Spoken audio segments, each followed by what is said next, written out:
To order, brethren, to receive the most worshipful, the Grand Master.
King Solomon sought to find one skilled in the art of building. He sent for Hiram and brought him up out of Tyre. And so the architect drew designs for the construction of a building. Never more splendid an edifice was fashioned than the temple Hiram wrought for the Lord.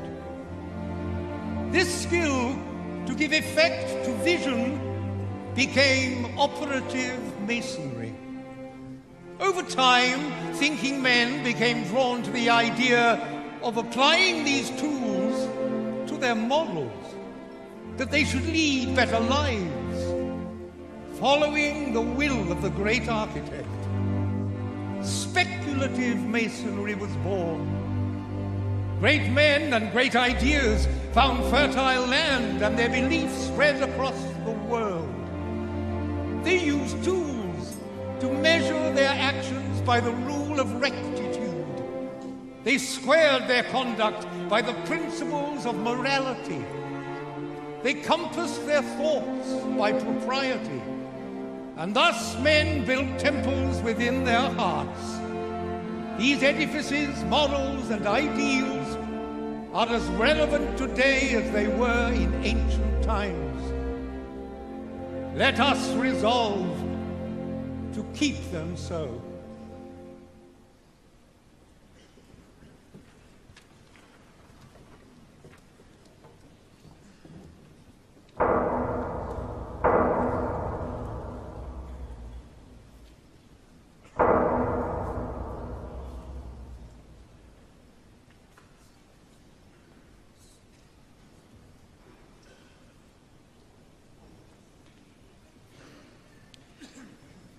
Freemasonry has burned as a blazing fire through the last 3 centuries, burnishing some of mankind's greatest achievements.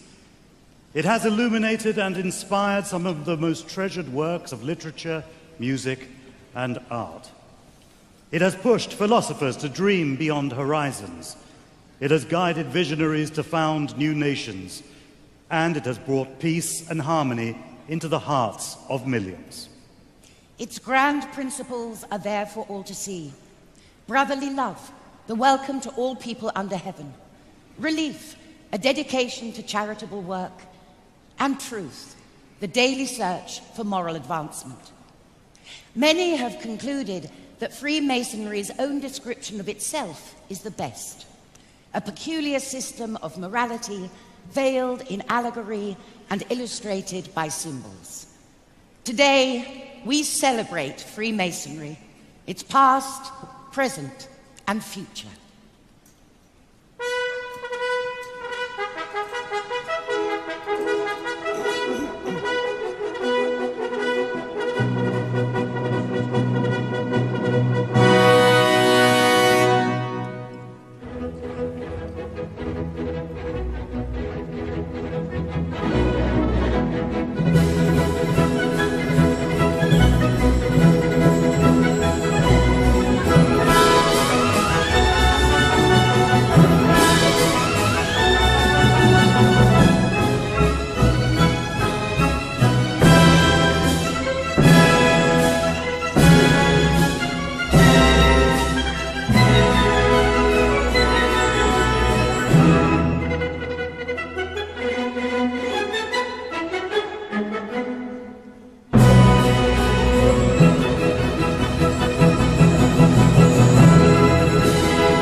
medieval stonemasons met in lodges, where they drew moral lessons from the tools of their craft.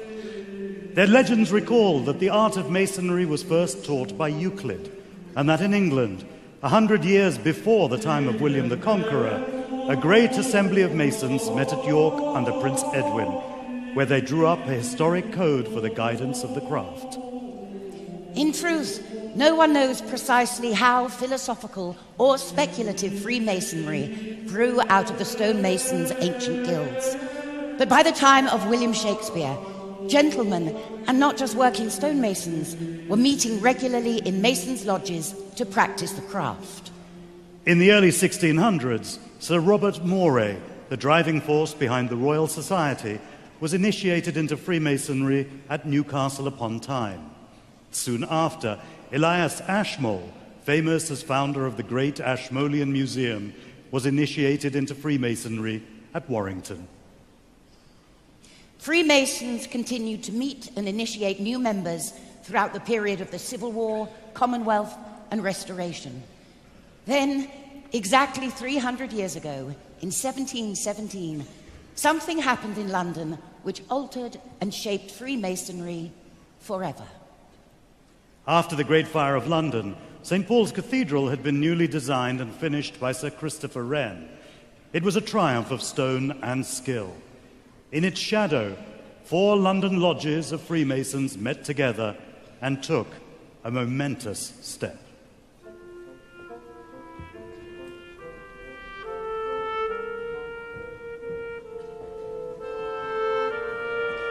Will you give to charity? Bless you. Do you have anything to give for the cause of charity? I'm not a wealthy man, but I shall give what I can. Perhaps my coat might be useful for the poor. Good evening, Mr. Aveling. Good to see you. Are you well this night? Very well, although I'll admit to being a little nervous. You know this man, Hiram? I certainly do, Mr. Lamble. This is Mr. Avening, our candidate for initiation this evening. Then I bid you welcome, sir, on this especially momentous evening.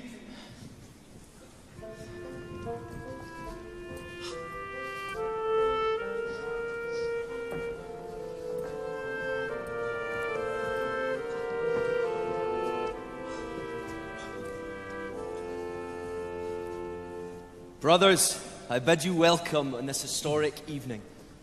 Our nation is being torn apart by political and religious violence, and so we must unite in our beliefs and take courage from our faith.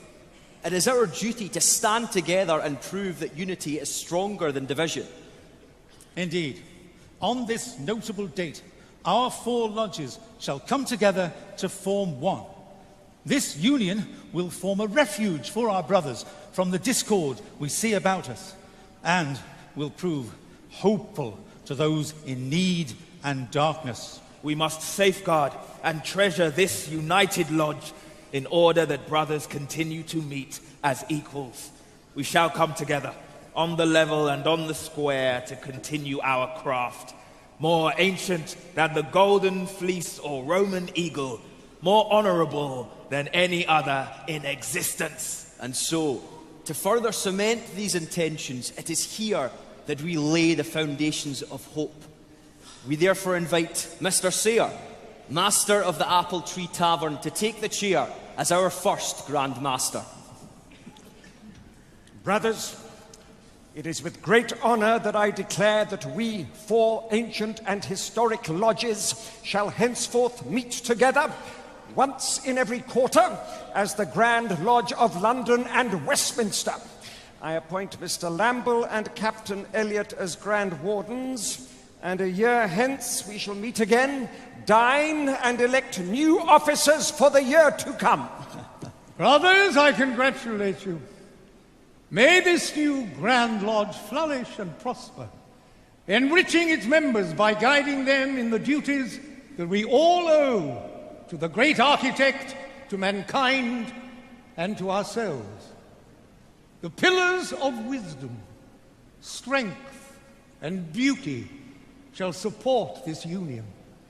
The square of morality shall guide it. the level of equality sustain it, and the plumb rule of justness and uprightness shall guide you on a journey of virtue, honor, and mercy. Your lodge will stand on holy ground. Together you shall spread light to future generations.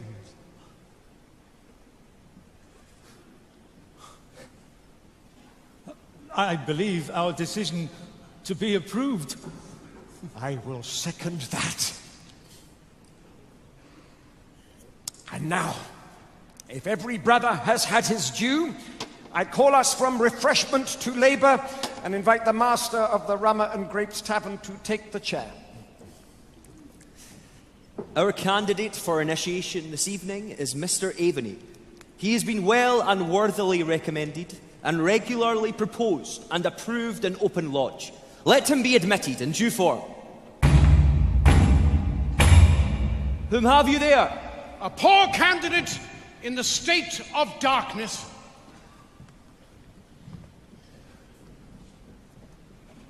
Tell me, Mr. Aveny, what do you understand by the three grand principles of Freemasonry? I understand them to be brotherly love, relief, and truth, Hiram. Good, and you understand that by these means we hope to reach heaven by ascending Jacob's ladder. And each step to be a moral virtue. And each rung to be a guide and support. This ladder is from earth to heaven. That's long, right? Exactly how many moral virtues are there? Well, there are a great many, but there are only three principal virtues. In fact, why don't I introduce you to them? Mr. Aveny, meet Faith. Good evening, Mr. Aveny. I am Faith in all her glory. I represent faith in the great architect of the universe. It is only through me that you can hope to ascend to the heavens. Not just through faith, Mr. Aveny. I am hope, an equally important moral virtue. Good evening, Hope. I represent hope in salvation. Do you understand about salvation, Mr. Aveny? Yes, I hope for salvation. I also hope to be a better person, to be better able to serve my fellow men. So now you must meet our sister, Charity. I am Charity. In fact, I'm the distinguishing characteristic of a Freemason's heart. They also represent three very important elements. They are wisdom, strength, and beauty. By faith, we show wisdom in the divine, which providence naturally creates. Hope! Hello, that'll be me. All about strength, being part of the promises recorded in the volume of sacred law. And charity. I bring it all together. I'm the beautiful one. I bring it all together beautifully. Wisdom is as treasured as any fair face, and strength is a power that all of mankind strives to achieve, and beauty, well, beauty should be admired in science and nature and great works of art and literature and music. Music? Well, can we sing now? No. Oh, but we could be the 3 degrees. Not we yet. We all work together perfectly in harmony. Harmony, can we sing now, then? Your time will come.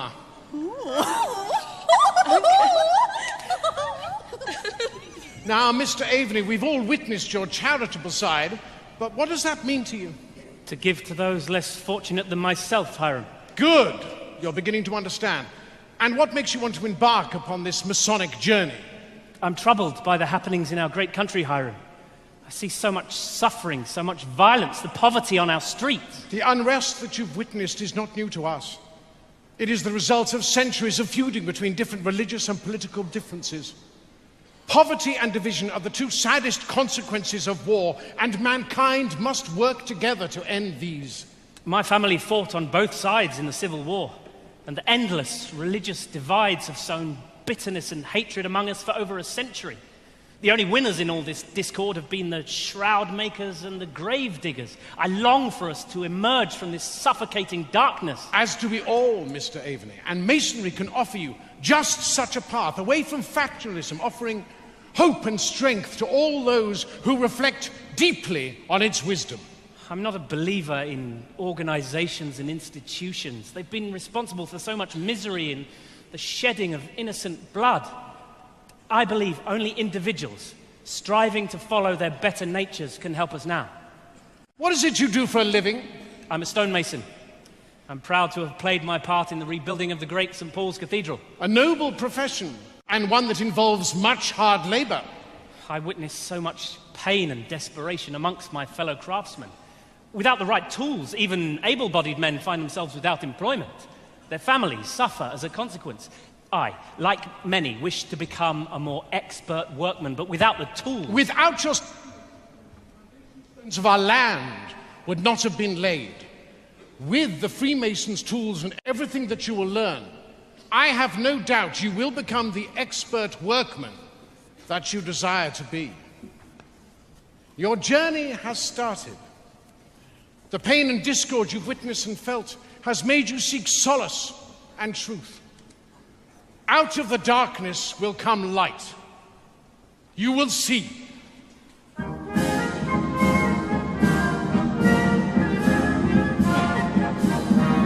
Come, let us prepare, we brothers who are assembled on merry occasion. Let's drink, dance, and sing, be a merry or pig is a health to an accepted mason. Let's drink, dance, and sing, be a merry or pig is a health to an accepted mason. Great kings, dukes, and lords had laid by their swords our mysteries to put a good grace on, and ne'er be ashamed to hear themselves named with a pure and an accepted mason. And ne'er be ashamed to hear themselves named with a free and an accepted mason. And dignity's pride we have on our side, and it maketh men just in their station. There's more of what's good to be understood by a free and an accepted mason. There's more of what's good to be understood by a free and an accepted mason. There's more of what's good to be understood by a free and accepted mason.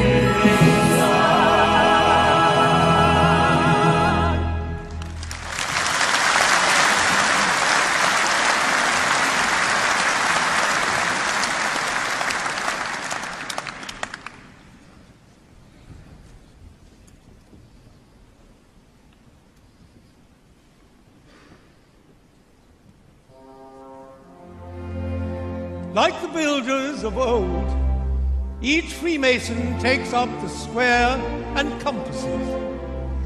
As he applies these tools to his morals and becomes more skilled in the craft, he progresses from entered apprentice to fellow craft, and finally master mason. In rich ceremonies of timeless drama, he is presented with centuries of wisdom on life's greatest questions, on birth, life, and death. He is guided to reflect on the brotherhood of man dwelling together under the eye of God, and the ways in which each can so conduct himself as to live respected and to die regretted. Through these unique experiences, each brother carves a stone of the great temple in his own way.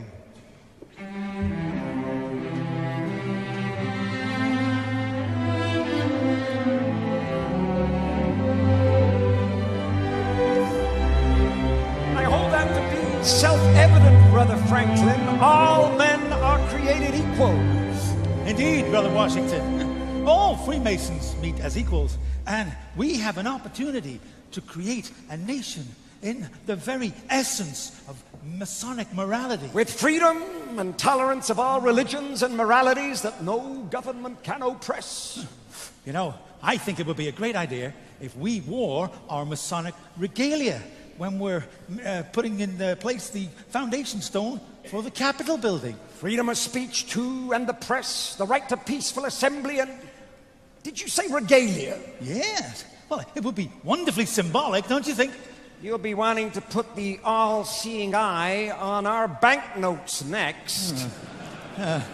You think I'm taking it a bit far? Please don't ask me questions like that, Brother Franklin. You know I cannot tell a lie. Oh, come on, Brother Washington. Everybody lies occasionally, surely. Especially politicians. Not me. Not even so much as an alternative fact. But we must all be aware of fake news. The people must be free to think what they like as well. We can have no thought police in our new society. I couldn't agree with you more. Without freedom of thought, there can be, well, no such thing as wisdom. You know, I do agree with you, though. The foundation stone of our new nation built on all those principles that we hold dear, perfect in its parts and honorable to the builder. And the plans for our new capital city already have a very Masonic feel to them, yeah. You know, I still don't think Potomac City has enough of a ring to it, though, somehow. Have you given any thought to a name, Brother Washington? I'm still working on that one. Good evening, Brother George. Well, hello, Brother Hiram. Brother Benjamin. And who's your friend? Oh, this is Mr. Aveny, our candidate for initiation into the order. I'm giving him a little introduction into some of our mysteries. Good evening, gentlemen. Oh, hey, what a privilege to be shown round by Hiram himself. Yes, I'm learning a great deal. And these two gentlemen are founding an entire nation built on our principles. We have great promises for our new nation. You know, I wonder if other presidents after me will also be Freemasons. Well, of course. I mean, Oh, well, I just sort of assumed. I'm afraid not, Ben. But many will be.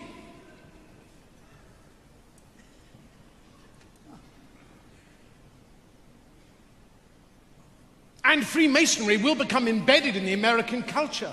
And the eye will appear on the banknotes. Oh, God. As will your face. Oh, God. And in years to come, these principles will be honored with a gift from your French brethren. A gift that will be a welcoming beacon to the poor and oppressed when they journey to your great land. Brother Bartholdi. I've always liked the French. What's that? This is the statue we are giving you. It's a bit small, isn't it? Oh, this is a maquette. The real thing is bigger. Much, much bigger. I call her Liberty Enlightening the World. Catchy. I like her. I love her. Liberty's what we're all about. And life. And life. Life and liberty's what we're all about. And the pursuit of happiness. Well, of course, the pursuit of happiness. The pursuit of happiness goes without saying. Life, liberty, and the pursuit of happiness. Forgive me for being naive, but if the people spend all their time pursuing happiness, how on earth can they expect to build a successful nation? Well, how about life, liberty, labor, and the pursuit of happiness? Labor is just as important as refreshment. It's the rule of three, Brother Benjamin. Believe me, life, liberty, and the pursuit of happiness will play much better. Faith, hope, and charity. Beauty, truth, strength. I'm afraid he's right, but as a nation, you will labor hard. You will labor very hard indeed, and you will play hard. America will produce a great many great Americans from many different walks of life and many different fields, and many will be Masons. Sportsmen, actors, writers, soldiers, filmmakers, businessmen, inventors, astronauts. What on earth is an astronaut? No, they're not. I don't follow. Well, they're not on Earth, they're in space. In fact, Brother Buzz Aldrin was the second man to walk upon the surface of the moon. That's the best thing I've heard this evening. What, that a Mason walked on the moon? Nope, that he was the second man to walk on the moon. See, I told you, people don't always remember who the first person was to do something. Man on the moon. Amazing. But don't forget the musicians. Do not forget the musicians. How could we forget music? Music is a vital part of America's cultural identity. Introducing the essential elements, otherwise known as... That rule of three again. The 3 degrees! And yours truly. Mr. Aveny, brethren, will you please put your hands together for Brother Cab Calloway? Hey, brothers and sisters, my name's Cab Calloway. I'm going to introduce you to my three lovely ladies, Faith, Hope, and Charity.